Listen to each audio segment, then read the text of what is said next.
I think this is a format that works really well, bringing in that additional hindsight from a variety of places, from pro fighters, marshals, retired fighters like Martin here, who've been in the sport for at least 5 years, who've watched the sport transition from its early days to where it is now.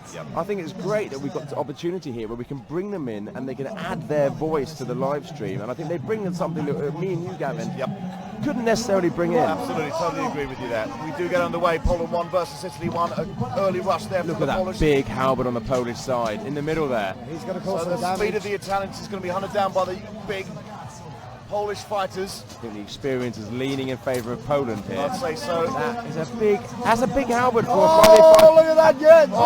He's got it very well. Oh, that's a big trigger there from the Polish fighter. And that halberdier was taken down, and there's that of wicked Italian runner. Yeah. Wow, look at this coming down. He is hacking away at that Italian fighter. Wow. He does not like it at all. He wants to get away.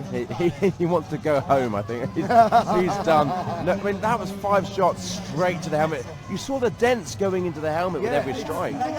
Saying, I caught the choppy earlier yesterday from the Mexicans. Yeah, there he goes. He goes down.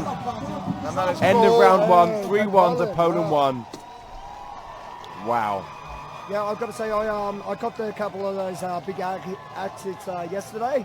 They're not fun. They're not pretty. They do rock you quite a bit. And look at those dents. Oh my God. That's great.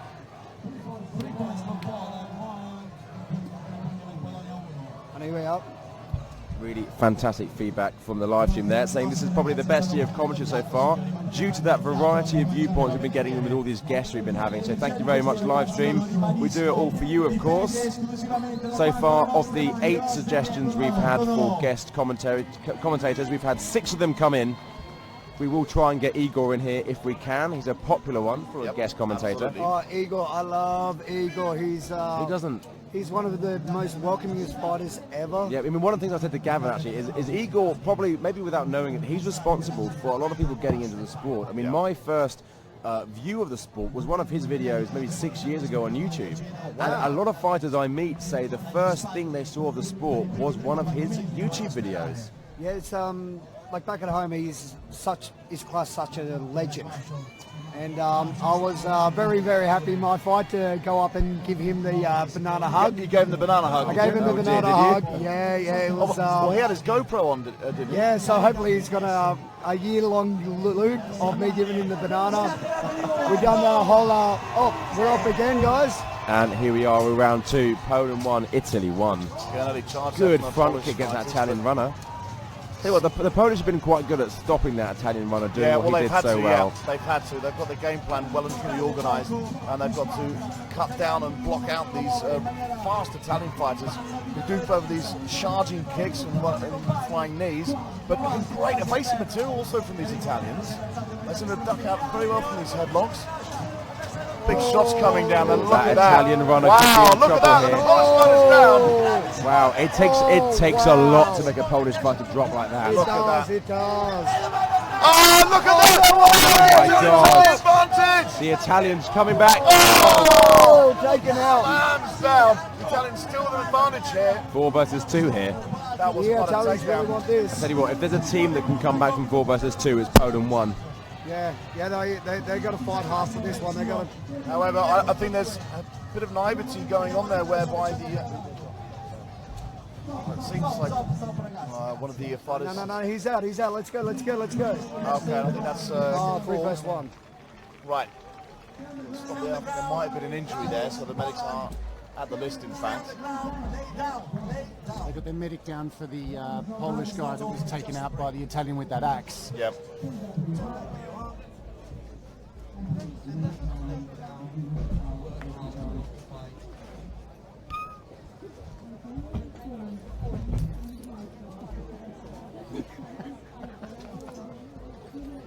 So Gavin's just taken off for a little bit moment here. I think he's going to go find more bananas. Yeah, he's left it. It was one Scotsman, one Englishman, and 2 Australians, and now it's 2 Australians, 1 Englishman. Yeah. Well, I'm kind of both. I'm a half and half. He's a half-breed. I mean, your voice says not otherwise. Oh, see, like a true Aussie, you went up and got another beer. Wait a minute, are those the beers that I bought the other day?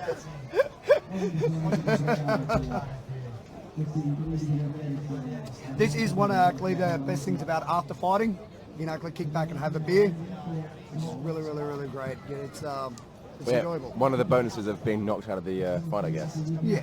I mean, not that great a silver lining. I mean, personally, I'd rather be in there hitting people. Oh, definitely, definitely. But there is one thing this one sport has taught me. There's 3 things you do in this sport, and I'm not going to repeat them. I'm going to leave them up to you to think about them. I'm really glad you didn't repeat them. I'm not that drunk yet.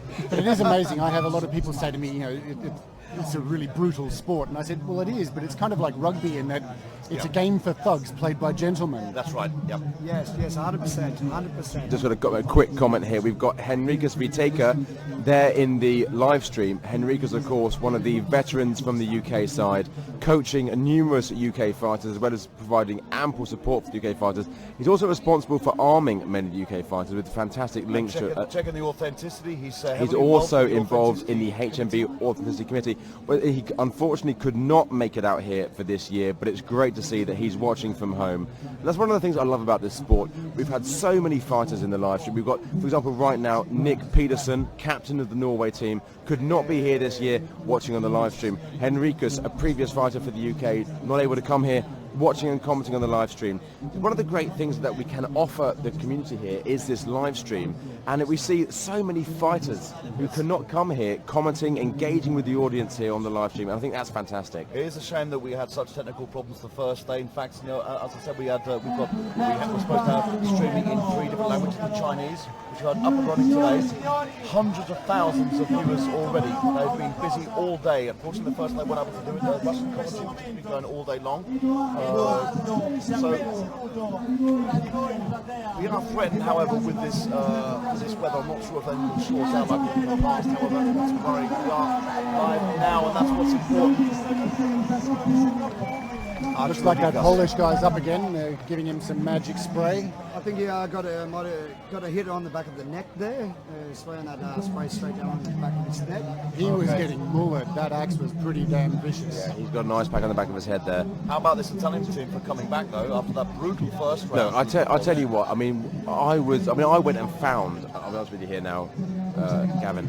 I went and found that Italian runner after his performance in the group stages. And I said to him, look, there's a lot of very good runners this year, but you, sir, are my favourite on the group stages. I'm going to tell you about his story. Actually, he was, when he started off in this sport, he was a really slight guy. He's the brother of the captain of that team, Iron Tower from Tuscany, Enrico Bernardeschi, who he saw do those great evasive moves earlier. And in the last year, Simona has pumped up so much. It's been something quite impressive. He's a big man now, and like, my God, he is so fit. He does not stop running, and he's caused all kinds of problems to the adversaries, running rings around them. And here we have now an update there on how the teams are progressing. I think, again, it's great that we can have this instant graphic update as to how each team progresses into the quarterfinal stage. So that we don't have to memorize it. I mean, my memory's awful, but I've spent the last 4 years being hit in the head. So that's no shock to anyone. Well, I think that's also your fault, though. You know, you should have been hitting other people on the head rather than getting hit. I did. In fact, one of the things I've done this Battle of the Nations is go and find as many people that I used to fight against as possible and proficiently apologise. Including one of the German fighters who, at a tournament, I hacked right through his elbow.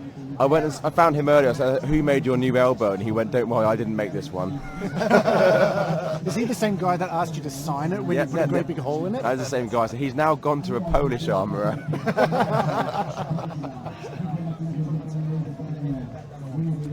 That's the great thing about this sport, though, is you can do that sort of damage to a person and go find them afterwards, have a drink, have a handshake, have a hug, and it's all laughs. Everyone's friends. That is the best. This is the reason why I love this sport. Yeah. 'Cause, I mean, it's really similar to rugby in that way. yeah, as it is. Martin said. Sometimes you do have a little bit of anger in between. In the kind of- fights, yeah, people are so fired up. That's the during adrenaline fights. running. Right, Exactly. but in Australia, it's really funny. It's like because we've got three very main states that fight each other: New South Wales, Queensland, and Victoria. Right, but because we are sort of small, Yep. we will help our other countrymen in armour. But when that helmet comes down and that flag goes up, we will want to kill each other. Yeah, but but as that's soon like as it State comes of up, Origin plus, isn't it? oh, State of Origin, oh god, State of Origin's got nothing on my sport, you know. Yeah. Bow hurt all the way for life. Yeah, But I it mean, is ridiculous how you can go to town on somebody and you know, possibly injure or damage them, and then as soon as the fight's called over, you're helping them up off the ground, Yeah. and you're saying, oh my god, man, that punch you did in my face was awesome. Yep. Yeah. Yep. I mean, that's the amazing thing about the HMB community. You know, there is that feeling of overall comradeship. You can find yourself in any team camp here, and you'll be welcomed as a member of the family almost. Yeah, I'll be doing that later on tonight after the bow hurts. I'll be going up and finding a lot more family members. I come with bananas. Family members with beer, especially. Are you equipped enough with bananas? How many photos are we looking at this evening alone? I do not. I got to go back down to the grocer. They will close. They've got like this Sylvester or like they knock off halfway through the day. Siesta. Siesta. There we go. So I got to go back down there and get another, I think, 10 kilos of bananas. Probably smart, yeah. Yeah.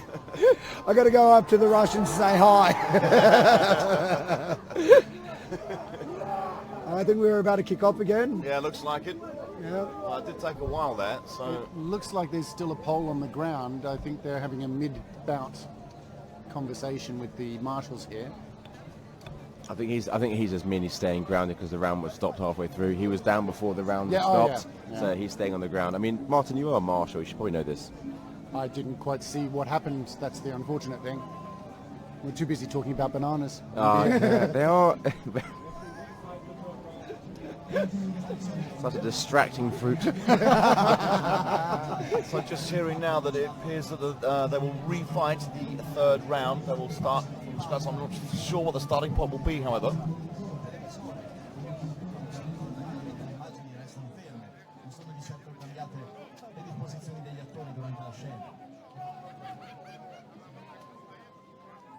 Signore e signori, non si parla di attori, ma si parla di atleti.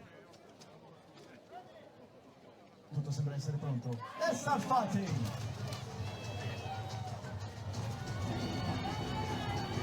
So we've Here we got go. 4 on 2. Signori, non avrete mica perso la vostra voglia di pugno per l'Italia, no? Again, support coming through now. The rain's cleared up. One of the Support for the Italians. poles doesn't have his weapon, so he's trying What was that Italian winner? Wow! The two! Oh my God, that So his mate Polish doesn't have a- fighter just changed it His from. mate though doesn't have a weapon, so he's got to try and break free and get over. You can see the reserve guy Yep. in the bottom right corner of the screen here now. He can't fight back, and he can't make aggressive moves, but he can try and break out. There we go, you can see him, Teamwork there he there. goes. Great teamwork. Get that axe! Oh, good footwork. Good job. There we go. Oh, that is fantastic. But that's experience there. Yeah, definitely. Experience shining through. And using the downed fighters as defense. One Polish fighter changing it from 4 versus 2 to 2 versus 2. Yeah. These 2 takedowns were just beautiful, though. He just I mean, one of the things me and Gavin have to do at the end of every day is pick 2 fights that are favourites. And we're going to really struggle. Oh my God! It's 2 turned around. versus 1. Take it! Oh, take it! Poland have taken it 2 rounds to 0, and they advance. Yesterday won. What a round! that was just amazing. 4 versus 2 down to winning. That's just mental. I think there's few teams who could do that, but Poland won are one of those teams. We see See, the this is just Italian like the not happy at UFC. all about that. This is just like the UFC. Anything can happen inside the list. Yep, doesn't At matter any who you given- are, how big you are, how strong you are. If you make a mistake, you are